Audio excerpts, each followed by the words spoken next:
Welcome back, everybody, to another episode of the Sports World According to Frank. I'll be your host, Frank. We are coming to you live from inside the 615, where we break all major breaking sports news, especially when it comes to the big three of Tennessee. That's right. You have found the home base to the number one fans of the Tennessee Titans, the Nashville Predators, and Nashville SC. This is where we monitor our teams and gather all of the information throughout the week and then broadcast it to you, the fans, in a quick 20-minute recap so you can head into the sports weekend informed and not sounding like a dumbass. If you're a first-time listener, welcome, my new friends.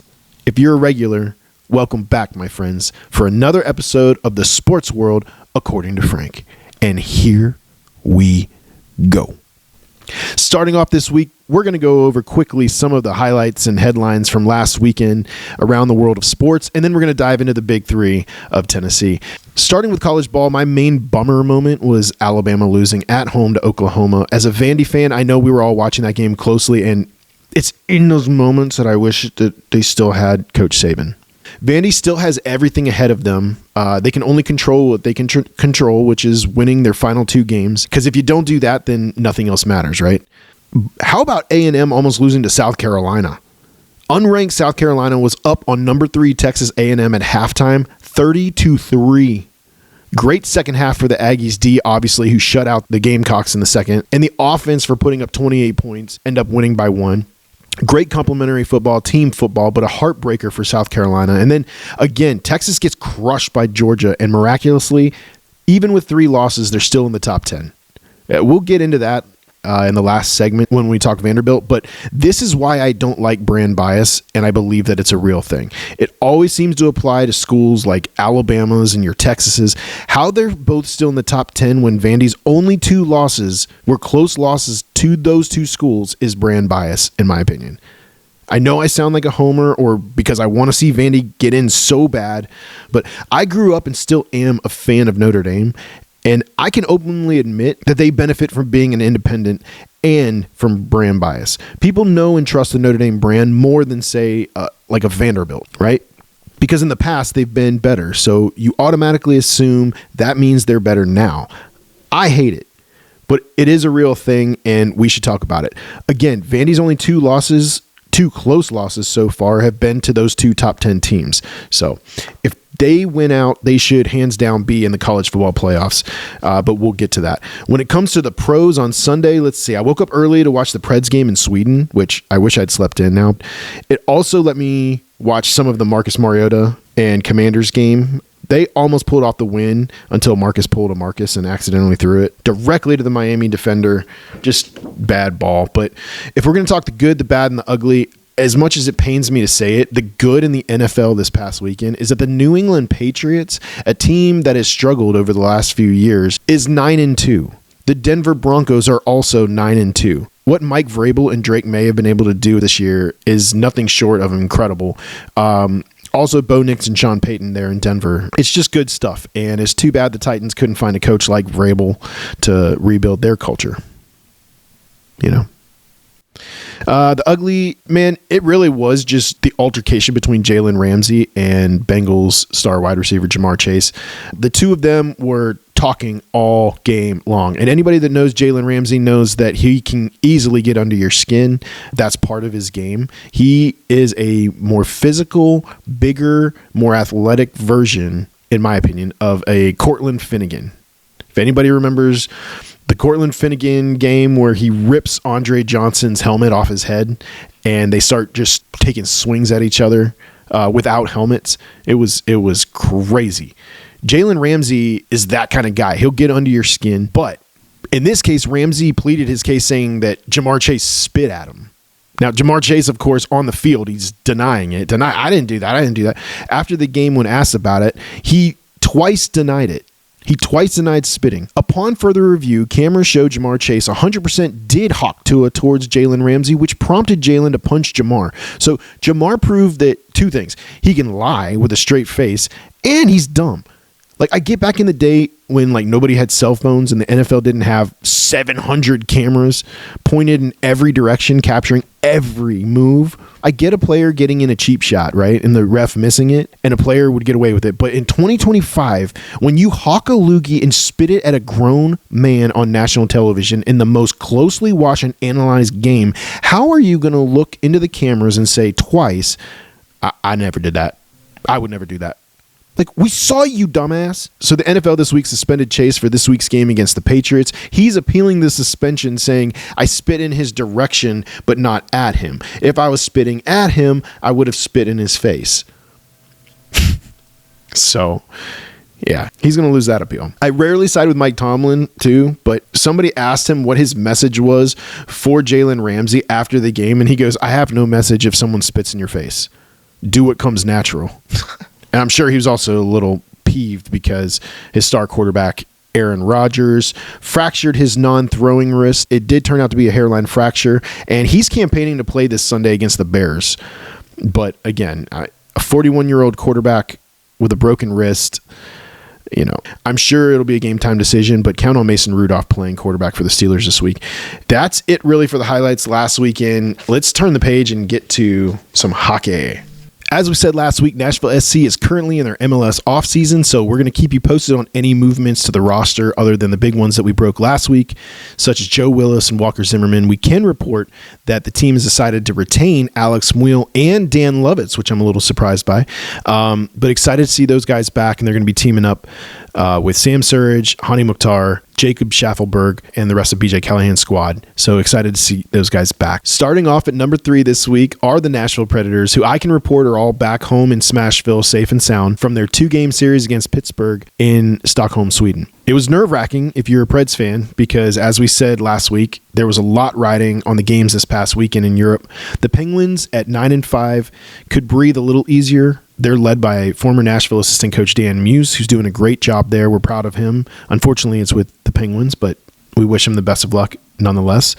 Pittsburgh has been enjoying an unexpected resurgence from their older core players that we talked about last week, like Sidney Crosby and Vandy Malkin. They could enjoy the trip a little bit more than the Preds, who are coming in at the complete opposite at 5-9 and already making this trip with their season on lifeline. Andrew Brunette's hot seat just gets hotter and hotter by the day, it feels like. 2 weeks ago, Preds fans begged the team to win 2 out of 3, dig down deep, win 2 out of 3. They done won none. They went 0-3 against the Flyers, the Stars, and the Rangers leading up to the Europe trip. We said that just cranked up Andrew Brunette's hot seat a little bit more, probably a lot more, because in order to save his job, I thought they would have to play their 2 best games of the season against Pittsburgh. Obviously, as a fan, I wanted them to play their 2 best games of the season and win, come back home, and it saves Brunette's job, and the team goes on a magical run over the next 7 games, and all would be forgiven. Andrew Brunette's system finally clicked, and now the team can't do any wrong. And we look back and we're like, we're hosting up the Stanley Cup, and Barry's laughing with a cigar like, remember the time you bums tried to get me to fire our guy? And I'll never be so happy to be wrong in my entire life. I swear. But the realistic side of me, some say pessimistic, but you have to watch the franchise like my dad and I have for at least the last 20 seasons before you can judge us on that. I say my realistic prayers were that they would A, play their 2 best games of the season and win both games, or B, lose both games, in which case you have a week off before your next game back home in Bridgetown. If you're going to make a change at coach, that would be the time, but at least you could be justified in your reasoning. Either way, if they win both, you keep them. If you lose both, you fire them. And this franchise decided to play not only its best game of the season and win on Friday, but they follow it up on Sunday with the worst loss of the season. 2 completely different games, and I can see Barry just breathing a sigh of relief on Friday, like maybe I won't have to make this decision. And then Brunette and the Preds follow it up with their worst game of the year on Sunday, and Barry's just like, what the is wrong with you guys? Now I have to make a decision, and if it's wrong, then I'm on the hot seat. That alone would piss me off so much that he put me in that position. It would make letting him go a little bit easier. You know, I'd be like, excuse me, Andrew, I need to speak with you for a second. Yeah, just a quick second. That's why I'm not a GM in the NHL. What is Barry going to do? What is he going to do? Think about that. He's in his mansion in Brentwood, pacing the halls like, scratching his beard, you couldn't just win or lose both. You couldn't do it. You had to split. What is he going to do? In my opinion, you fire Brunette. You fire sale at the trade deadline. Anybody worth anything, sold. Build around Phillip. Hopefully you build around Phillip. But if you're not going to, then you let him go to a contender. No rivals, but if you're not going to keep him and build around him, you let him go to a contender. Rely on the young guys that are going to be making an impact in the next year or two. The Preds have a lot of really good young up-and-coming prospects. But yeah, much like the Titans, I think you have to embrace the rebuild and stop trying to keep open a window that has long been closed, Rebuilding isn't always a bad thing, and it's time. What do I think is going to happen? I'm afraid Loyal Trotzy is going to look at their Game 1 win against Pittsburgh and convince himself that that's the real Andrew Brunette's Predators and that Sunday was just another bad game. Everyone's cool with the bad games, Barry. Now and then, everyone's cool with the bad games. But when it's 3 bad games out of 4, it's a trend. And we don't like this trend. So please, Barry, stop it. I don't think they will. They're going to roll into Bridgestone on Saturday night and play Nathan McKinnon in Colorado, who, by the way, are in first place in your division. You're in last place. They're in first place. And maybe we'll win. Maybe we won't. But if the decision isn't made this week, then that's Barry's decision, and he'll have to own that. Again, we're just the fans using the eye test and common sense. Analysts on ESPN, NHL Network, radio, talk shows, people that have played the game, people that have studied the game for 5 decades. Those are the people you listen to. I'm just telling you, if they don't move on from Andrew Brunette this week, in my opinion, they're going to go maybe 1-4, and they're once again going to be mathematically eliminated for the second year in a row before Thanksgiving from the playoffs. You know what I mean? Nobody's got time for that. You know what time it might be time for? It might be time to go from the boys in gold to the boys in two-tone blue. It might be that time. Coming in at number 2 of the big 3 this week are our Tennessee Titans. We agreed last week to take a new approach when watching the last 9 games of the season. We said instead of judging the team by wins and losses, and yes, I know, professional sports, that's kind of the point. But not with the Titans this year. We have agreed with the organization to not judge the team on wins and losses this year, solely on the rookie class and the young draft picks that are going to be the core of the team during this rebuild moving forward. Okay, you got it. They know that this is the worst roster the franchise has ever had. All right, so they are aware that this is unacceptable. The disconnect between ownership and fans has been that 3 years ago when the Super Bowl window closed, the fans wanted to rebuild. The Titans wanted to run it back. Fans said rebuild, Titans said run it back. Rebuild, run it back. Rebuild, run it back. Finally, over this past bye week, GM Mike Borgonzi came out and apologized to the fans. He accepted responsibility and said that he understands the frustration and the disappointment and admitted that they are in full rebuild mode. So now we have an acknowledgement, an apology, and a promise to fix the problems starting last week. So we accept the apologies on 2 conditions. One, that we see those core players that we're going to use moving forward improve every week. Maybe it's only 4 players on offense. Maybe it's only 4 players on defense. But we're going to watch those 8 players every week and judge them on how they do week to week. Because that's what we were told is the new plan. So we accept that on 2 conditions. One, that we see improvement from the players that we will be keeping moving forward. And 2, if you don't fix our team and we don't start winning next year, we burn Utica to the ground. And I think they know that. So carrying on with the new rules in mind, Titans came out of their bye week at 1-8 in current possession of the number 1 overall pick in next year's NFL draft for the second year in a row. And that sucks, I know, but it's also important. It's important for a team that is in rebuild mode, which we now are. With that in mind, last weekend was a success. No, the Titans did not win, but we did see them play a little bit better. And they walked away still holding the number 1 pick, at least for another week. They didn't play better everywhere, but there were flashes and reason for hope. I'm optimistic about rookie wide receivers Chimere Dike and Alik Iomanner. Those 2 for me since the beginning of the year have shown up and shown out. Yes, they both got hurt in this past game. Hopefully they're going to be all right and they'll be back in the next couple weeks. But I'm really high on those guys. I love rookie tight end Gunnar Helm. Every team needs a good tight end. He could be that for us for years to come. I truly believe that. His game numbers are not huge, but he was clutch this week. 4 for 4 for 29 and had several crucial first downs. Third-year guard Peter Skoronski, his pro football grades have been off the charts this year. I mean, since the beginning of the year. Somebody needs to tell his counterpart, though, at the other end, J.C. Latham, that he needs to get his head out of his ass and he needs to grow up and balance out the right side. Because last week at home, he had 3 false start penalties and a holding penalty. How do you get 3 false start penalties at home? I understand getting 1, but how do you get 3 false start penalties at home? It makes no sense. He needs to grow up. Cam Ward, Cam still holds the ball too long. He was better this week. It definitely got out quicker. It probably had something to do with the number 1 defense and their pass rush and the fact that he has no O-line. But he was getting the ball out quicker, to his credit. He turns the ball over too much. He did it again this week. He fumbled again this week. That's 6 turnovers.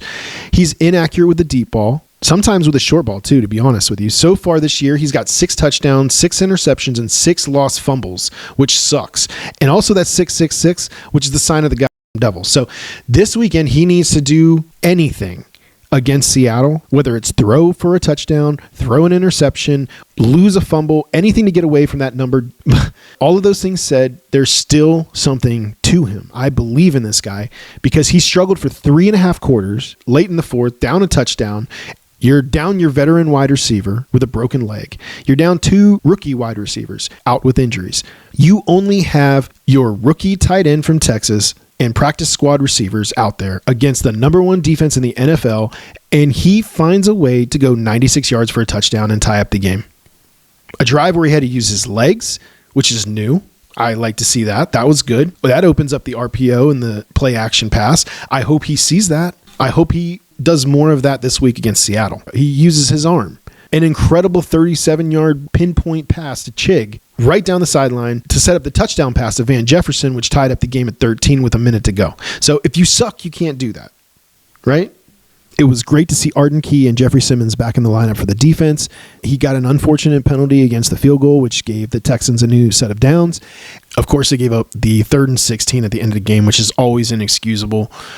But overall, I thought they played pretty damn good, especially for a team without cornerbacks. So I'm excited to see Arden Key, Jeffrey Simmons, Cedric Gray, and Tavondre Sweat this weekend for the defense. And for the offense, I'm looking forward to seeing Cam Ward, Gunnar Helm, Peter Skoronski. And this week, I'm keeping my eyes on J.C. Latham because if he has one more false start, we are going to rat on him next week right here. Tighten up, baby. And I think that's a good place to end it. We're going to end it going from the boys in gold to the boys in gold to the boys in two-tone blue, back to the boys in gold. That's right. Number 1 of the big 3 this week is actually one of our little 3 of Tennessee. The biggest story in town, though, the Vanderbilt Commodores are 2 wins away from a possible trip to the college football playoff. By the way, really quick, my friend who's a UT grad bet that I couldn't avoid bringing up the fact that Tennessee was the last game of the year for Vanderbilt. And I was like, you're right. I would lose that bet. And this is my show. And this is how we're going to roll.